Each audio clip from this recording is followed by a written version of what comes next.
সুরঙ্গ খ্যাত অভিনেত্রী তমা মির্জার জন্মদিন ছিল 1 জুন। এ উপলক্ষে তাকে শুভেচ্ছা জানিয়ে নির্মাতা রায়হান রাফি সামাজিক যোগাযোগ মাধ্যমে একটি ছবি শেয়ার করেছেন।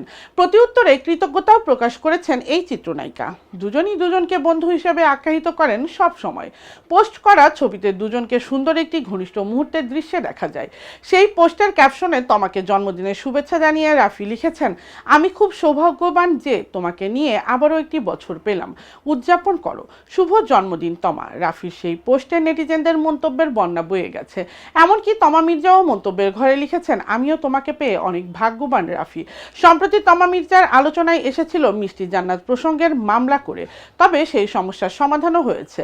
আর রায়হান রাফি তুফান সিনেমার একটি বিশেষ মুহূর্ত প্রকাশ করে সামাজিক পাতায় ঝড় তুলে দিয়েছেন।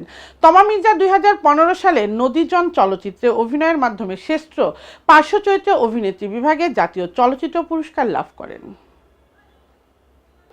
হাওয়া সিনেমা মুক্তির পর আর কোনো সিনেমায় দেখা যায়নি চিত্রনায়িকা নাজিফা তুষিকে। সম্প্রতি সামাজিক যোগাযোগ মাধ্যমে আলোচনা হচ্ছে সাকিব খানের পরবর্তী সিনেমার নায়িকা হতে যাচ্ছেন তুষি।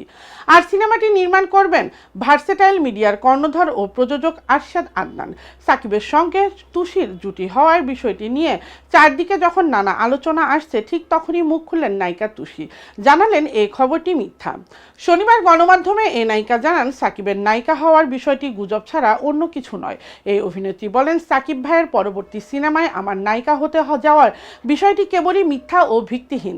এ নিয়ে আমার সঙ্গে কারো কোনো কথা বা আলোচনা হয়নি। এরপরও যারা দাবি করছেন তাদের উচিত ছিল এ ধরনের নিউজ করার আগে আমার সঙ্গে কথা বলা।